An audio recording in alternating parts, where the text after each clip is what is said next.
नमस्कार दोस्तों, विकास एनालिसिस में आप सभी का स्वागत है। और दोस्तों, आज हम यूपी टेट में पूछे गए पर्यावरण के प्रीवियस ईयर प्रश्न देखेंगे, जो कि आपके आने वाले जो यूपी टेट एग्ज़ाम है, सुपर टेट और जितने भी टीचर भर्ती एग्ज़ाम होते हैं उनके लिए बहुत ही इम्पॉर्टेंट है। तो दोस्तों, अगर आप हमारे चैनल पर पहली बार आए हैं तो प्लीज़ हमारे चैनल को एक लाइक और सब्सक्राइब सपोर्ट जरूर करिएगा। दोस्तों, एग्ज़ाम देने से पहले आप इन प्रश्न को जरूर से हल करके जाइएगा, क्योंकि आपके ये प्रीवियस ईयर एग्ज़ाम है जो कि पूछे जा चुके हैं और आपके एग्ज़ाम में जो है आने के चांसेस इनके बढ़ जाते हैं, क्योंकि इसी तरह से जो है आपके प्रश्न को डिजाइन किया जाता है। तो चलिए दोस्तों, इन प्रश्न को हल करते हैं। पहला प्रश्न है, भारत में महिलाओं के लिए आरक्षण की व्यवस्था कहाँ है? भारत में जो महिलाएं हैं उनके आरक्षण की व्यवस्थाएं कहाँ है? पहला ऑप्शन है आपका लोकसभा में, दूसरा ऑप्शन है आपका मंत्रिमंडल, तीसरा है विधानसभा में, चौथा है आपका पंचायती राज संस्थाओं में। तो भारत में महिलाओं के लिए आरक्षण की व्यवस्था कहाँ पे रखी गई है? तो वो होगा आपका यहाँ पे पंचायती राज संस्थाओं में, है ना। ऑप्शन नंबर 4 आपका यहाँ पे करेक्ट हो जाएगा। अगला प्रश्न देखते हैं, किस राज्य के राज्यपाल की नियुक्ति के लिए कम से कम उम्र कितनी होनी चाहिए? बहुत ही इजी प्रश्न है कि राज्यपाल की नियुक्ति के लिए उम्र जो है कितनी होनी चाहिए। अगर आपको इसके आंसर पता होंगे तो आप हमें इसको कमेंट बॉक्स में बताइएगा, है ना। आपने इसको कई बार पढ़ा होगा, बहुत ही इजी प्रश्न है, तो कमेंट बॉक्स में जरूर इसके आंसर बताइएगा। अगला प्रश्न देखते हैं, आपका यहाँ पे सही जोड़ी से दे दिया गया, यानी कि मिलान वाले प्रश्न है। सूची 1 में दिया गया आपका भारतीय संघ, राज्य, नगर निगम और ग्राम पंचायत। तो हमें इसे सूची 2 में मिलाना है कि भारतीय संघ का कौन सा हो जाएगा, है ना। तो भारतीय संघ का क्या हो जाएगा यहाँ पे आपका? तो यहाँ पे आपको सही जोड़ी मिलाना है। कौन कौन से होंगे? तो भारतीय संघ का हो जाएगा यहाँ पे आपका प्रधानमंत्री, है ना। भारतीय संघ का क्या हो जाएगा? प्रधानमंत्री हो जाएगा। और क्या होगा यहाँ पे आपका? जो दूसरा है आपका राज्य, राज्य किससे संबंधित होगा? तो वो आपका राज्यपाल से संबंधित हो जाएगा। नगर निगम किससे संबंधित होंगे? जो सी है नगर निगम, वो आपका मेयर हो जाएगा, है ना। और ग्राम पंचायत आपका सरपंच हो जाएगा। तो यहाँ पे आपका पहले का क्या हो गया? स्मॉल ए का आपका यहाँ पे कैपिटल ए हो जाएगा यहाँ पे, यानी कि भारतीय संघ जो होगा प्रधानमंत्री होगा। राज्यपाल किससे संबंधित है? तो राज्यपाल राज्य से संबंधित है ना। और नगर निगम आपका मेयर और ग्राम पंचायत आपके सरपंच हो जाएंगे, है ना। तो ये जो विकल्प है वो आपके किस में दिखाई दे रहे हैं? तो वो आपका ऑप्शन नंबर 2 यहाँ पे आपका करेक्ट हो जाएगा। अगला प्रश्न देखते हैं, अनुच्छेद 356 का प्रथम प्रयोग कब और कहाँ हुआ था? जो अनुच्छेद 356 है, इसका प्रयोग कब और कहाँ पर जो है पहली बार प्रयोग किया गया था? तो ऑप्शन 1 है आपका बिहार 1958 में, दूसरा ऑप्शन है आपका जम्मू और कश्मीर 1956, तीसरा ऑप्शन है केरल 1959 और चौथा है आपका मध्य प्रदेश 1957। तो अनुच्छेद 356 का प्रथम बार प्रयोग कब और कहाँ किया गया था? तो इसका आंसर हो जाएगा यहाँ पे केरल पे किया गया था 1959 में, है ना। ऑप्शन नंबर 3 आपका करेक्ट हो जाएगा। अगला प्रश्न देखते हैं, नगर निगम द्वारा कौन सा कर लगाया जा सकता है? जो नगर निगम होते हैं, आपने देखा होगा नगर निगम ये कौन सा कर लगाते हैं? पहला ऑप्शन है आपका मनोरंजन कर, दूसरा है चुंगी कर, तीसरा ऑप्शन है गृह कर और चौथा है आपका उपरोक्त सभी। तो नगर निगम द्वारा कौन सा कर लगाया जाता है? तो वो हो जाएगा आपका गृह कर, है ना, यानी कि घर में जो टैक्स लगता है वो हो जाएगा। ऑप्शन नंबर 3 आपका करेक्ट हो जाएगा। अगला प्रश्न देखते हैं, पूर्वा किस अधिवास में शामिल है? जो पूर्वा है वो किस अधिवास में शामिल है? पहला ऑप्शन है अपखंडित, दूसरा है रेखीय, तीसरा ऑप्शन है आपका ग्रामीण, चौथा है आपका नगरीय।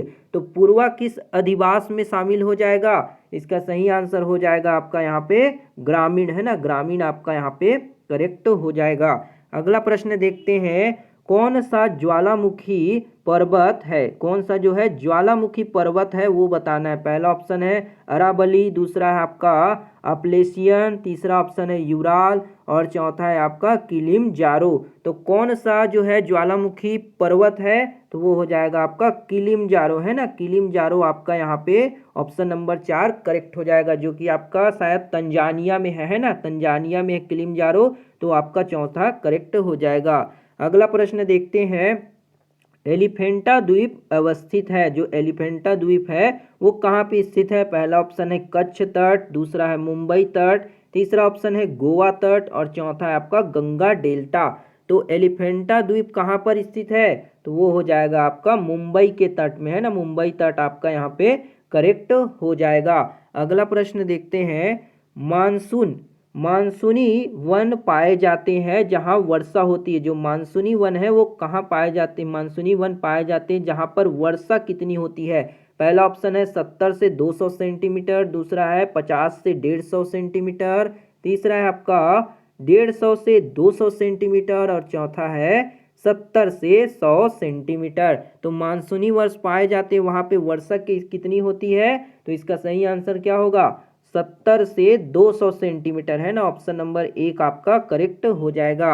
अगला प्रश्न देखते हैं, कार्बी एंगलोंग पठार विस्तार है, कार्बी एंगलोंग पठार का विस्तार कहाँ है। पहला ऑप्शन है आपका प्रायद्वीपीय पठार का, दूसरा है तिब्बत पठार, तीसरा ऑप्शन है आपका हिमालय का और चौथा है आपका शान पठार का। तो कार्बी एंगलोन पठार का विस्तार कहाँ पे हो जाएगा, तो इसका सही आंसर होगा आपका प्रायद्वीपीय पठार, है ना। ऑप्शन नंबर 1 प्रायद्वीपीय पठार करेक्ट हो जाएगा। अगला प्रश्न है, निम्न में से कौन सा अचल जीव का उदाहरण है ना, अचल जीव यानी कि जो चल नहीं सकता अचल जीव है उसका उदाहरण कौन सा है। पहला ऑप्शन है यूप्ले कैटला, दूसरा है आपका काइटन, तीसरा है लीच और चौथा है इकनस, है ना, इकनस। तो इनमें से कौन सा जो जीव है वो अचल है ना, अचल है। तो कौन सा हो जाएगा यहाँ पे, तो वो होगा आपका यहाँ पे यूप्लेक्लेटा, है ना, यूप्लेक्लेटला। तो ऑप्शन नंबर 1 आपका यहाँ पे करेक्ट हो जाएगा। अगला प्रश्न देखते हैं, प्रोटीन अणुओं की इकाई है, जो प्रोटीन है वो किस अणुओं की इकाई होती है। पहला ऑप्शन है ग्लूकोज, दूसरा है अमीनो एसिड, तीसरा आपका वसा अम्ल और चौथा है आपका विटामिन। तो प्रोटीन अणुओं की किसकी इकाई होती है, तो वो हो जाएगा यहाँ पे आपका अमीनो एसिड, है ना, अमीनो एसिड आपका यहाँ पे करेक्ट हो जाएगा। अगला प्रश्न देखते हैं, निम्न में से कौन सा अंगक पादप कोशिका में अनुपस्थित होता है। कौन सा अंगक जो है पादप कोशिका में अनुपस्थित होगा, है ना, अब्सेंट होता है। पहला ऑप्शन है सेलुलोज कोशिका भित्ति, दूसरा है रिक्तिकाएं, तीसरा ऑप्शन है लवक और चौथा है आपका तारककाय। तो कौन सा अंगक जो है पादप कोशिकाओं में अनुपस्थित होता है, तो इसका सही आंसर क्या होगा, वो होगा तारककाय, है ना, तारककाय आपका अनुपस्थित होता है पादप कोशिकाओं में। तो ऑप्शन नंबर 4 सही होगा। अगला प्रश्न देखते हैं, मनुष्य के शरीर की सबसे बड़ी ग्रंथि है, जो मानव शरीर की सबसे बड़ी ग्रंथि कौन सी होती है। बहुत ही इजी प्रश्न है। पहला ऑप्शन है आपका अग्नाशय, दूसरा है आपका अधिवृक्क ग्रंथि, तीसरा है पीयूष ग्रंथि और चौथा है आपका यकृत। तो मानव शरीर की सबसे बड़ी ग्रंथि कौन सी होती है, तो वो होगा आपका यकृत, है ना, यकृत यानी कि लीवर। ऑप्शन नंबर 4 आपका करेक्ट हो जाएगा। अगला प्रश्न है, उत्तर प्रदेश का राज्य पक्षी है, उत्तर प्रदेश का राज्य पक्षी कौन सा होगा। पहला ऑप्शन है आपका सारस क्रेन, दूसरा है गौरैया, तीसरा है मोर, चौथा है आपका तोता। तो उत्तर प्रदेश का राजकीय पक्षी कौन सा है, राज पक्षी, तो वो होगा आपका सारस क्रेन, है ना, सारस क्रेन आपका यहाँ पे करेक्ट हो जाएगा। अगला प्रश्न देखते हैं, निम्नलिखित में से किस प्रदेश में रेंडियर पाया जाता है। कौन सा प्रदेश है जहाँ पे रेंडियर पाया जाता है। पहला ऑप्शन है टुंडा प्रदेश, दूसरा है मानसून, तीसरा है गर्म स्थल, चौथा है आपका टैगा। तो जो रेंडियर है वो कौन से प्रदेश में पाया जाएगा, तो ठंडे इलाकों में, है ना, जहाँ पे टुंडा प्रदेश। तो ऑप्शन नंबर 1 टुंडा प्रदेश करेक्ट हो जाएगा। अगला प्रश्न है आपका, निम्नलिखित में से कौन सा एक शीतोष्ण घास प्रदेश नहीं है? जो शीतोष्ण घास प्रदेश नहीं है उसको बताना है।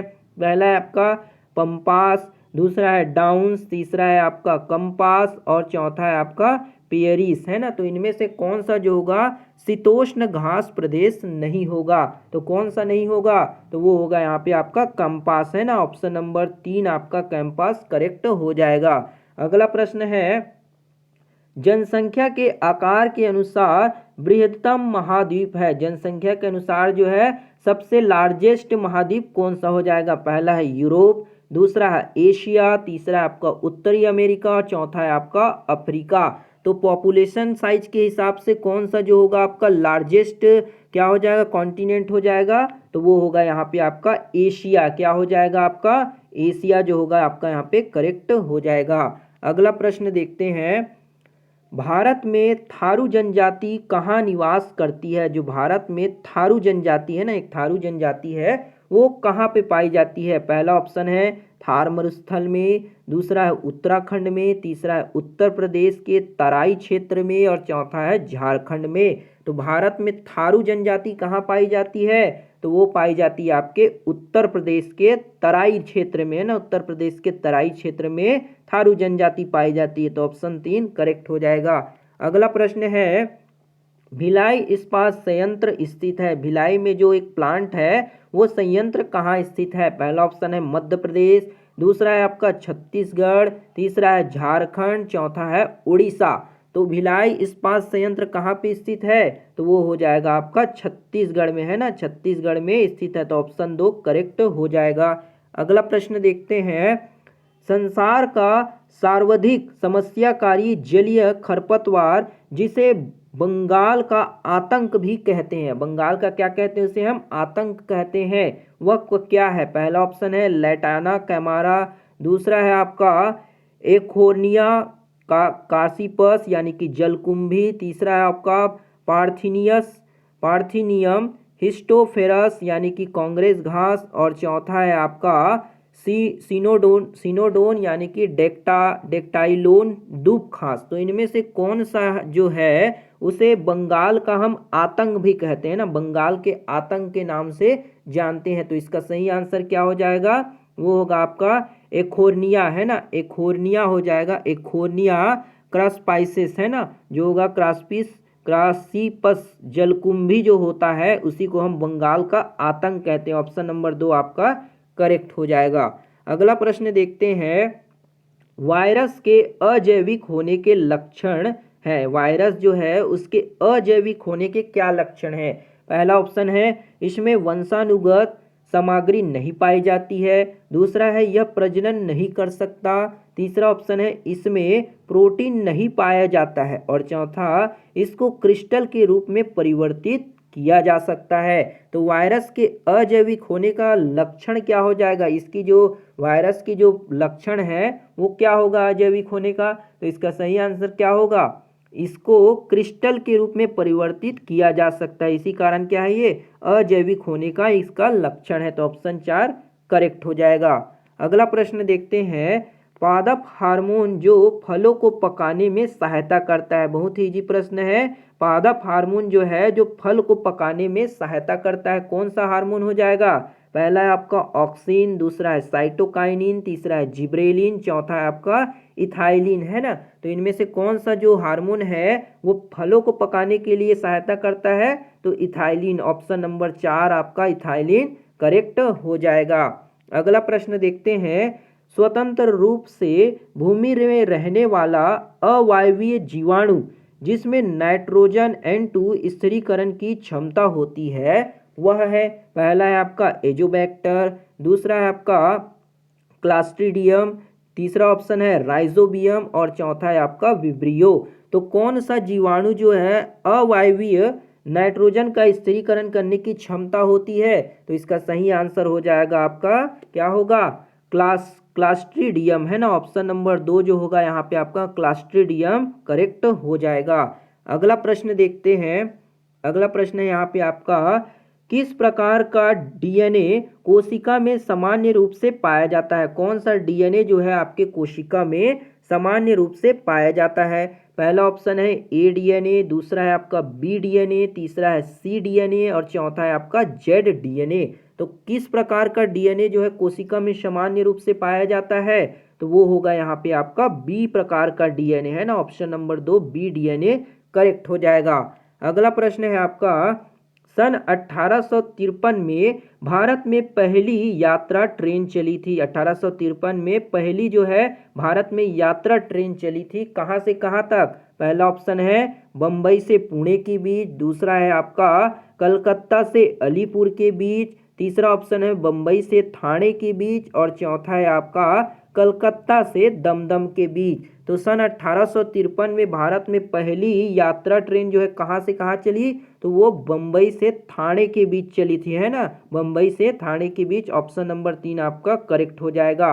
और किस दिन चली थी, किस दिन चली थी, उस दिन को जो है उसके डेट को आप हमें कमेंट करके जरूर बताइएगा, है ना। किस डेट को जो है चली थी, हमने सन तो बता दिया, अब डेट जो है आप बताइएगा।